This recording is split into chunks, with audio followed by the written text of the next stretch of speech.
3부 예배 오신 여러분 모두를 주의 이름으로 환영하고 축복합니다. 온라인 예배로 참여하시는 우리 바늘교회 모든 성도님들 주의 이름으로 환영하고 축복합니다. 한 주간 동안 평안하셨어요? 오늘도 하나님의 큰 은혜가 우리 모두에게 가득하기를 소원합니다. 우리 카리스 성가대 귀한 찬양 진심으로 감사드립니다. 자, 우리 함께 기도하겠습니다. 사랑하는 주님, 오늘 우리가 주님 앞에 나온 듯 하나 주님이 우리에게 오셨고 또 주님이 우리를 불러주신 줄로 믿습니다. 하나님, 주님이 우리에게 오셔서 오늘도 변함없는 사랑과 그 은혜로 우리의 눈을 열어주시고 우리의 귀를 열어주시옵소서. 우리에게 주의 빛을 비추어 주시고 어루만져 주시고 주께 가까이 나가도록 우리를 이끌어 주시옵소서.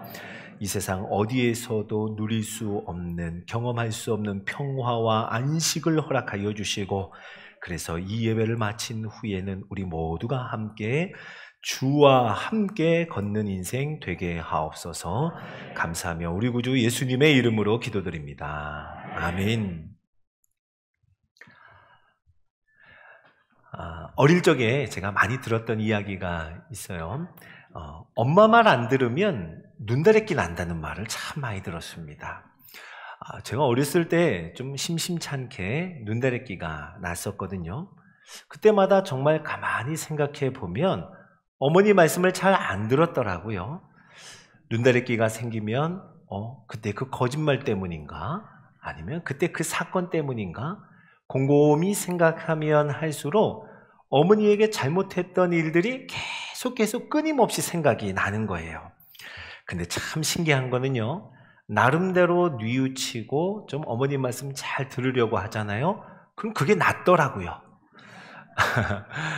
나중에 알고 보니까 눈다래끼는 그런 것이 아니었습니다. 그 원인, 또 치료의 방법, 예방 이런 것이 그러니까 그 원인은 우리가 잘 아는 것처럼 눈물샘이 감염돼서 눈다래끼가 나죠. 그리고 그 배농, 그러니까 치료하려면은 어떻게든 째든 아니면 자연적으로 없어지든 고름이 다 없어져야 하고요. 예방은 손 잘 씻고 눈을 손으로 만지지 않는 것, 이것이 좋은 예방이라고 합니다. 자, 그래서 제가 철이 들고 나서는요, 눈다래끼가 났을 때는 약국에 가든지 아니면 좀 심하면 병원에 갔습니다. 자, 사랑하는 성도 여러분, 우리의 삶에도, 우리 인생 중에도 눈다래끼와 같은 고름이 생겨서 앞이 보이지 않을 때가 있습니다. 그때마다 내가 뭘 잘못했나? 내 삶에 뭐가 잘못된 거지? 이렇게 생각하면서 엉뚱한 데서 원인을 찾아 또 잘못된 결론에 도달하기도 합니다. 아마도 오늘 에베소 교인들도 그랬던 것 같아요. 사도행전에 보면은요, 사도 바울이 에베소 교회의 장로들과 마지막 작별을 합니다. 그리고 하나님의 인도하심을 따라 예루살렘으로 들어갈 때 성령의 인도하심에 따라서 이렇게 말씀했어요. 사도행전 20장 29절과 30절을 제가 한번 읽어보겠습니다. 내가 떠난 후에 사나운 이리가 여러분에게 들어와서 그 양떼를 아끼지 아니하며 또한 여러분 중에서도 제자들을 끌어 자기를 따르게 하려고 어그러진 말을 하는 사람들이 일어날 줄을 아노라. 아멘. 사도 바울이 에베소 교인들에게 그렇게 얘기해 주었는데요. 정말 그런 것처럼 오늘 이 편지를 받고 있는 에베소 교회의 형편을 보면 여전히 세계 7대 불가사의라 불리는 어마어마한 이방 신전, 아데미 신전이 도시의 중심에 자리 잡고 있었고요. 모든 상업과 경제 활동은 그 신전을 중심으로 해서 이렇게 운영되던 도시였습니다. 바울이 에베소에서 사역했을 때에도 예수 그리스도의 복음이 도시 전역에 퍼져나갈 때 많은 사람들이 그 앞에, 복음 앞에 나와 자복하며 세례를 받기도 했지만 다른 한편으로는 이 아데미 신전으로 인해서 많은 수익을 얻었던 수많은 사람들이 폭동을 일으켜서 교회가 큰 어려움에 빠지기도 했었습니다. 이제 사도 바울이 감옥에 갇혀서 에베소 교인들에게 편지를 쓰고 있는 지금도 이 믿음의 공동체 안에는 사나운 이리와 같은 거짓 교사들이 언제든지 양떼들을 공격할 수 있는 그런 위험에 노출되어 있는 형편, 그 상황이 바로 에베소 교회의 상황이었습니다. 이런 생각할 수 있겠죠. 복음을 받아들이고 그리고 이제는 예수님을 믿는데 어떻게 이런 어려움이 생길 수 있단 말인가? 예수 그리스도의 몸된 공동체라고 하는데 어떻게 교회에 이런 어려운 일이 생길 수 있지? 얼마든지 이런 생각에 빠져서 그 원인을 엉뚱한 데서 찾을 수 있는 그 위험, 그리고 믿음을 흔들 만한 유혹에 노출되어 있는 것이 에베소 교회의 형편이었습니다. 그래서 사도 바울은요, 감옥에 갇혀 있는 그 상황에서도 에베소서라고 하는 사랑의 편지를 적어서 오늘 그 사랑하는 교인들에게 전해주고 있어요. 우리가 누구인지, 하나님의 자녀로 부름받은 우리가 어떤 사람인지, 우리를 부르신 하나님은 어떤 분이신지, 하나님께서 우리를 부르시는 그 부르심은 과연 어떤 부르심인지, 이것을 하나하나 꼼꼼히 하나님의 사랑과 예수 그리스도의 복음으로 적어가면서 다시 한번 아무도 흔들 수 없는 복음의 진리에 감격하며 이 사랑의 편지를 쓰고 있습니다.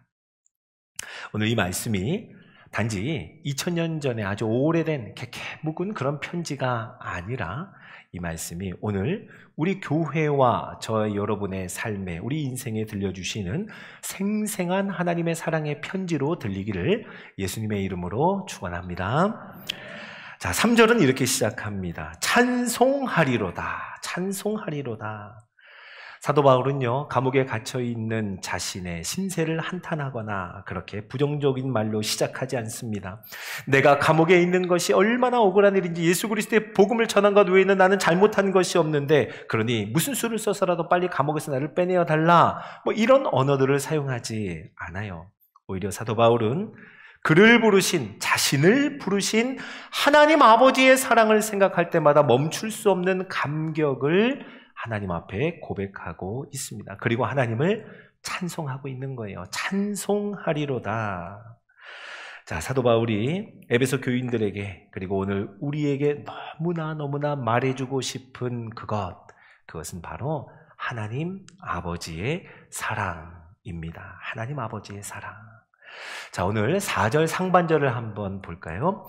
곧 창세전에 그리스도 안에서 우리를 택하사 우리로 사랑 안에서. 아멘.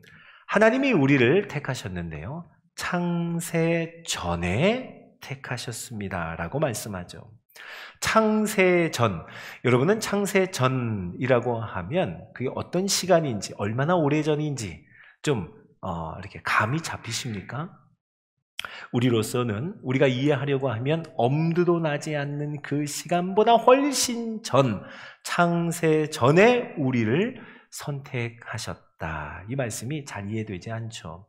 왜? 라고 반문할 수밖에 없는 이 말씀의 이유를 성경은요, 단 한 가지, 하나님 아버지의 사랑 때문이었다라고 말씀합니다. 하나님 아버지의 사랑. 여러분, 그러고 보니까 하나님 아버지에 비하면 이 육신의 아버지는 견줄 수도, 비교할 수도 없이 연약하고 불완전하지만, 이 불완전한 아버지임에도 불구하고 자녀를 사랑하는데 왜 사랑하는지 그것을 논리적으로 설명하는 것은 참 쉽지가 않아요. 자녀를 생각할 때 그냥 좋아요, 그냥 기쁜 겁니다. 마냥 사랑하게 돼요.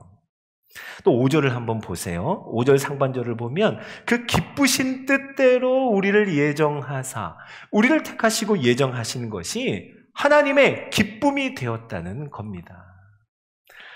자, 하나님의 사랑은 여기서 더 나가죠. 5절 하반절을 연이어 볼까요? 예수 그리스도로 말미암아 자기의 아들들이 되게 하셨으니. 하나님 아버지께서 우리를 창세전에 택하시고 기뻐하면서 예정하셨는데, 더 나아가서 저와 여러분을 그 아버지의 아들들이 되게 하셨다라고 말씀합니다. 자, 자녀들을 향한 부모의 마음을 우리는 여러 가지로 이야기할 수 있지만 가장 두드러진 마음 한 가지를 꼽자면 자녀가 잘하든 못하든 자녀가 성공을 하든 실패하든 그것이 아무 상관이 없다는 거예요. 여전히 흔들리지 않는 어떤 형편에 있던 그 자녀는 흔들리지 않는 내 사랑의 대상이라고 말할 수 있는 것. 그것이 부모의 마음 아닐까 싶어요. 자녀가 잘 돼도 참 기쁘고 흐뭇하지만 실수하고 실패하면 더 깊은 사랑, 더 뜨거운 마음을 가지고 사랑하게 되는 것. 이것이 자녀를 향한 부모의 마음 아닐까요? 그런데요, 종종 우리는 이 하나님 아버지의 사랑을 오해합니다.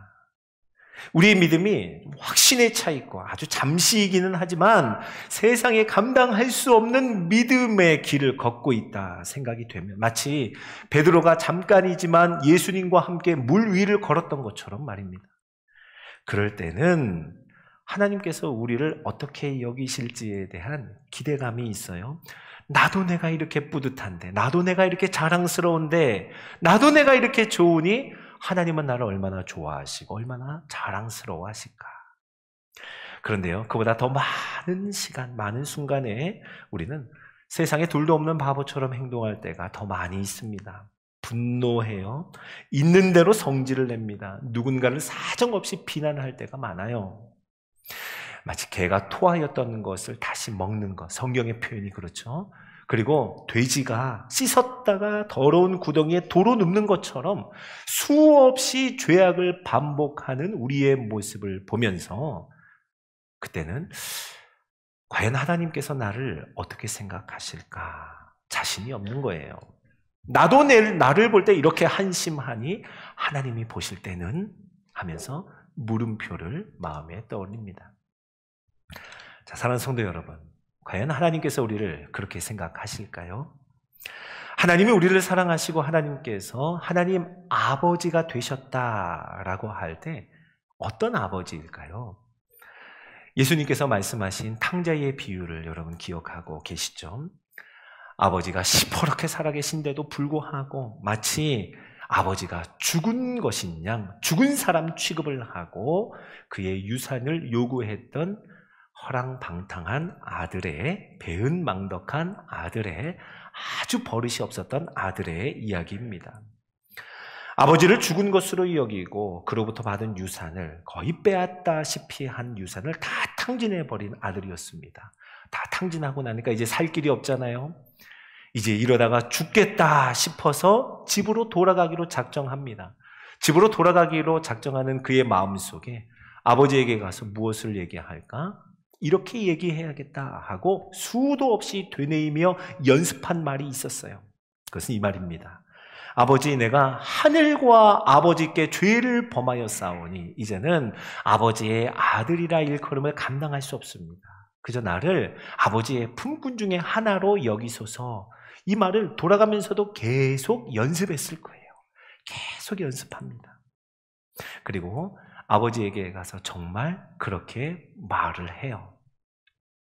자, 보세요, 여러분.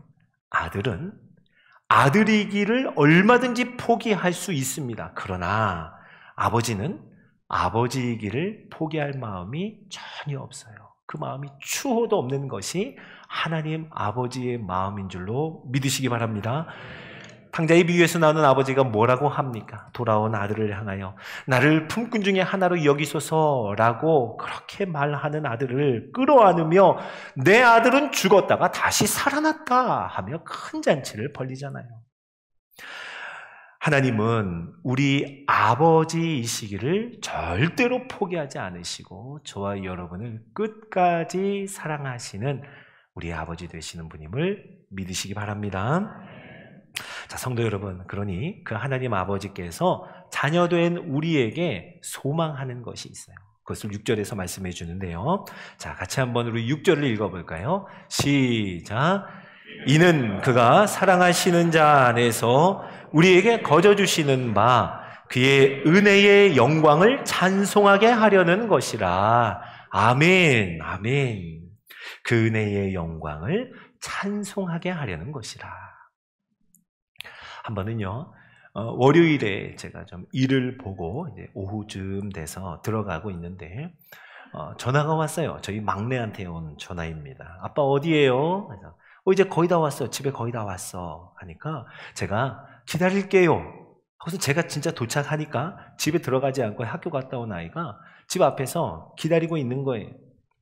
저를 보고 그냥 좋아서 방방 뛰는데 제 마음이 얼마나 기쁘던지요. 그래서 왜 너 기다렸니? 하니까 이 아이가 뭐라 그러는지 아세요? 월요일인데 학교 끝나고 집에 들어갔는데 아빠가 없으면 기분이 안 좋아질 것 같아서 전화했다는 거예요. 얼마나 예뻐요?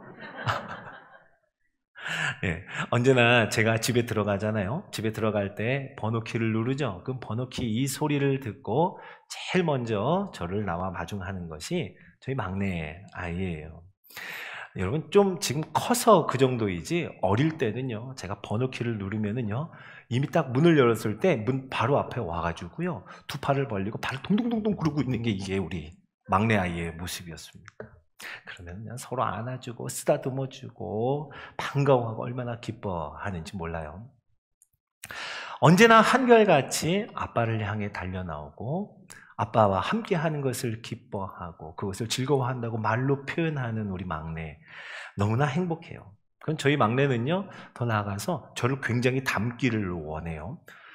한 번은 아이가 이렇게 턱을 이렇게 자꾸 만지고 있는 거예요. 그래서 뭐 하니? 그랬더니 저는 아빠를 닮아서 네모가 될 거예요. 그래서 아직 요만큼 남았는데 저는 네모가 될 거예요 하면서 만지고 있더라고요.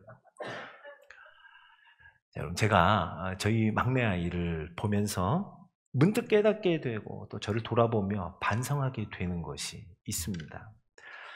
나는 하나님 아버지를 향하여 언제나 그렇게 기쁨으로 달려가는 자녀인가? 라는 것에 대해서 생각을 하게 돼요. 내가 하나님 아버지를 그렇게 기뻐하고 그렇게 즐거워하며 내 입술의 고백으로 찬송을 하는가? 아버지를 그토록 닮고 싶어하는 아들인가? 정말 나는 그런 자녀인가? 아버지를 닮아가는 것을 기대하고 소망하는 삶을 살아가는가에 대해서 생각해 봅니다. 자, 사랑하는 성도 여러분, 창세전에 우리를 택하신 하나님 아버지를 향하여 우리를 너무 기뻐하셔서 그 기쁘신 뜻대로 우리를 택하시고 예정하시고 우리를 자녀 삼아주신 우리 아버지를 향하여 나아가는, 그래서 그를 찬송하며 그를 즐거워하며 하나님 아버지를 기뻐하며 그분을 닮아가기를 소망하는 마음, 그 마음으로 가득한 저와 여러분 되기를 예수님의 이름으로 축원합니다.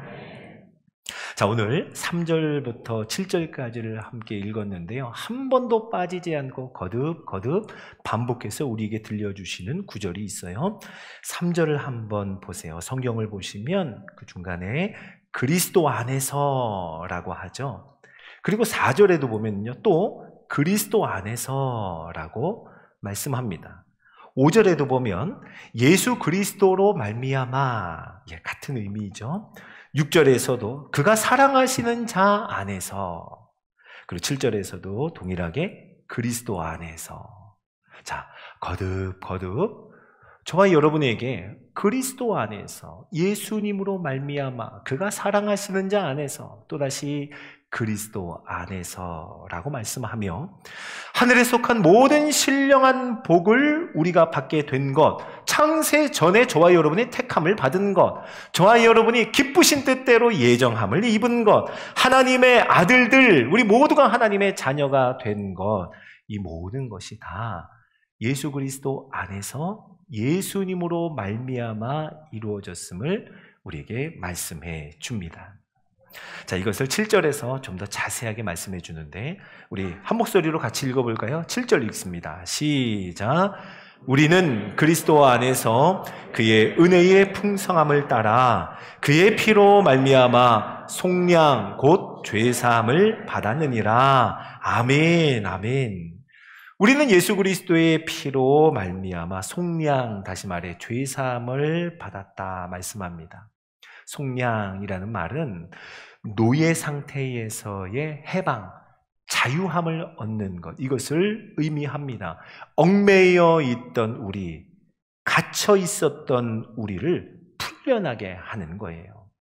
누군가가 우리 스스로는 값을 치를 수가 없었는데 누군가 대신해서 우리의 값을 지불하고 자유하게 한다는 의미가 속량입니다. 자, 성경은 예수 그리스도께서 바로 우리를 대신하여 값을 지불하고 십자가를 지시고 우리 대신하여 죽으셨다 말씀합니다. 자, 여러분, 제가 말씀드렸지만 대신한다라고 하는 이 말은 한마디로 예수님께서 우리와 자리를 바꿔주셨음을 의미하는 거예요. 우리를 대신한다, 우리와 자리를 바꾸기 위하여 이 땅에 오셨다는 겁니다. 자, 이것을 고린도후서 5장 21절은 이렇게 말씀해요. 자, 이 말씀 같이 한번 읽어볼까요? 시작. 하나님이 죄를 알지도 못하신 이를 우리를 대신하여 죄로 삼으신 것은 우리로 하여금 그 안에서 하나님의 의가 되게 하려 하심이라. 아멘. 아멘. 죄를 알지도 못하신 예수 그리스도. 우리와 똑같은 시험을 받으셨지만 죄가 전혀 없으신 그분이 우리와 자리를 바꾸어 주셔서 죄의 자리, 십자가에 달리셨다는 말입니다. 그래서 의로움이라고는 전혀 없는 우리들이 예수님의 자리, 의의 자리에 앉게 되었다는 말이에요. 여러분, 그래서 우리에게 어떤 일이 일어났는 줄 아세요? 3절에 이렇게 고백하죠. 3절 보시면 하나님을 이렇게 말합니다. 우리 주 예수 그리스도의 아버지. 그렇죠. 하나님은 예수 그리스도의 아버지이십니다. 그런데 예수 그리스도의 아버지가 이제는 누구의 아버지가 된 거예요? 우리의 아버지가 된 거예요. 예수님이 우리와 자리를 바꿔주셨기 때문입니다. 이제 우리가 그 하나님의 아들의 자리에 앉게 되었어요. 그리고 하나님을 아빠, 아버지라고 부릅니다. 예수님이 하나님을 아버지라고 부르는 것을 얼마나 기뻐하시고 좋아하셨는지 아세요? 성경에 보면 예수님이 하나님을 아버지라고 부르는 장면이 200번도 넘게 나옵니다. 예수님이 제일 먼저 하신 말씀은 이러해요. 내가 내 아버지 집에 있어야 될 줄을 알지 못하셨나이까? 예수님이 어렸을 때 그 육신의 부모에게 한 말이죠. 내 아버지 집에, 아버지를 말합니다. 예수님이 이 땅에 계실 때 가장 마지막에 하신 말씀이 뭐예요? 십자가 위에서 아버지, 내 영혼을 아버지 손에 부탁하나이다. 예수님은 아버지라고 부르며 시작하고 또 아버지라고 부르며 마칠 정도로 하나님을 아버지라고 부르기를 기뻐하며 즐거워하였습니다. 그런데 바로 그 자리에 저와 여러분을 앉혀주셨다는 거예요. 그리고 이제 우리를 하나님을 향해 아빠 아버지라고 부를 수 있는 존귀한 하나님의 자녀로 삼으셨습니다. 여러분, 이 이해할 수 없는 일이 어떻게 일어났다고요? 무엇 때문에 일어났습니까? 바로 그것은 하나님 아버지의 사랑 때문이에요. 왜 예수님이 이 땅에 오셨는지, 어떻게 그 고난을 감당하셨는지, 왜 십자가를 지셨는지, 그런 조롱을 왜 감당하셨는지 묻는다면 대답은 오직 하나. 하나님이 세상을 이처럼 사랑하사입니다. 제가 한 십수년 전이 됐네요, 벌써. 미국의 원주민 선교를 갔습니다. 이제 호피 종족이라고 하는 미국 영토 내의 원주민들이에요. 그곳에서 사역하시는 선교사님을 돕기 위해 우리 선교팀을 인솔해서 함께 가서 그 지역을 또 우리 그 원주민들을 섬겼습니다. 우리 선교사님과 함께 예배를 드리면서 우리 그분의 말씀을 들을 기회도 있었는데요. 제가 그 선교사님의 그 설교 제목에 참 깜짝 놀란 적이 있어요. 선교사님이 말씀을 전하시는데 그 제목이 예수님은 걸레다. 이게 제목이었습니다. 다소 충격적인 이 제목, 말씀을 가만히 들어보니까 걸레로 바닥을 닦으면 깨끗했던 걸레가 더러워지는 만큼 바닥이 깨끗해진다는 거예요. 그러면서 마치 예수님이 더러운 우리를 위해 몸소 더러워지셨고 예수님께서 더러워지시는 것, 그것으로 인하여 우리가 깨끗함을 입었다는 거예요. 그곳을 섬기는 한 일주일 동안 먼지가 얼마나 많은지 저희가 청소 사역을 진짜 많이 했거든요. 그런데 걸레질을 할 때마다, 걸레를 손에 쥘 때마다, 그 걸레를 다시 빨 때마다, 닦을 때마다 정말 예수님 생각하고 예수님을 묵상하면서 그렇게 사역을 했던 기억이 있습니다. 자, 사랑하는 성도 여러분, 하나님의 사랑을 이야기할 때 신약성경에서는 우리가 잘 아는 것처럼 아가페라고 헬라어는 말합니다. 자, 그것을 구약의 언어 히브리어로 한다면 하사크라고 하는 단어예요. 하사크라고 하는 단어의 그 어원을 보면 밧줄로 꽁꽁 메어두다라고 하는 의미가 있습니다. 하나님 아버지의 사랑은 마치 그와 같아요. 저와 여러분을 하나님의 밧줄로 꽁꽁 메어서 그 사랑에서 흔들리지 않도록, 변함이 없도록 영원한 하나님의 사랑 안에 흠뻑 잠기도록 우리를 놓아두는 그 사랑이라는 말입니다. 자, 사랑하는 여러분, 이 사랑을 잘 말씀해주는 구절이 로마서에 있어요. 저 여러분이 함께 오늘 이 말씀을 마지막으로 좀 힘차게 선포하며 읽기를 원하는데요. 로마서 8장 38절과 39절입니다. 자, 우리 한번 큰 목소리로 함께 읽어볼까요? 자, 시작!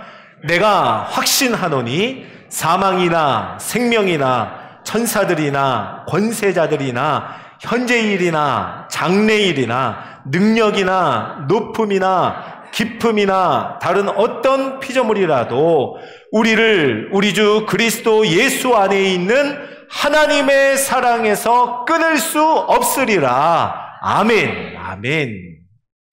자, 사랑하는 성도 여러분, 하나님이 우리를 부르시는 그 부르심은 하나님의 사랑이 근거가 되는 부르심인 줄로 믿으시기 바랍니다. 그래서 이 하나님의 부르심의 소망을 따라 하나님을 찬송하며 날마다 하나님 앞으로 나아가는 예수 그리스도의 구원을 노래하는 우리 모두가 되길 예수님의 이름으로 축원합니다. 아멘.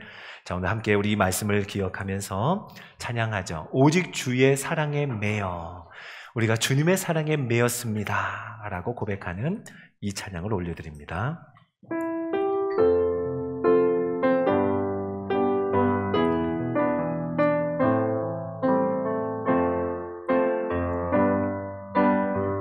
오직 주의 사랑에 매여 오직 주의 사랑에 매여 내 영 기뻐 노래합니다. 이 소망의 언덕 기쁨의 땅에서 주께 사랑드립니다. 오직 주의 임재 안에 갇혀 임재 안에 갇혀 아멘. 내 영기 찬양합니다. 이 소명의 언덕 이 소명의 언덕 거룩한 땅에서 주께 경배드립니다. 주께서 주신 모든 은혜 주께서 주신 모든 은혜 나는 말할 수 없네. 내 영혼 즐거이 주 따르렵니다. 주께 내 삶 드리 우리 손을 이렇게 들고 고백할까요? 오직 주의 사랑에 매여 내 영 기뻐 노래합니다. 아멘.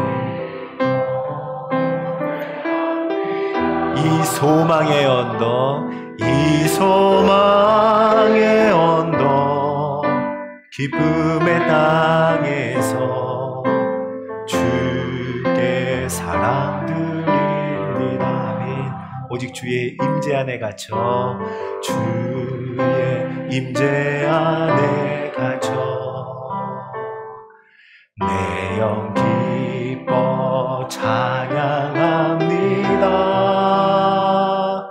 이 소명의 거룩한 땅 주께 경배드립니다. 주께 경배드립니다. 고백합니다. 주께서 주신 모든 은혜, 주께서 주신 모든 은혜, 나는 말할 수 없네. 나는 말할 수 없네.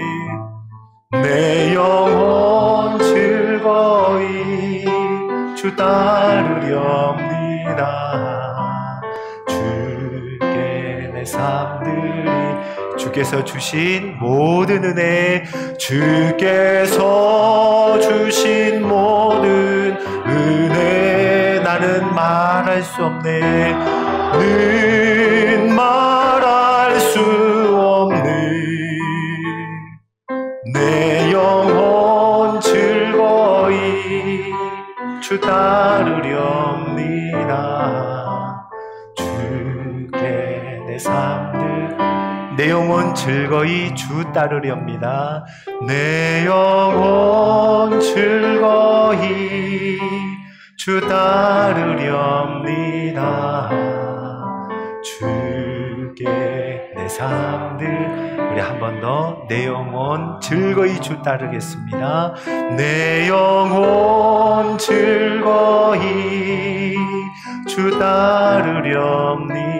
주께 내 삶들입니다. 아멘.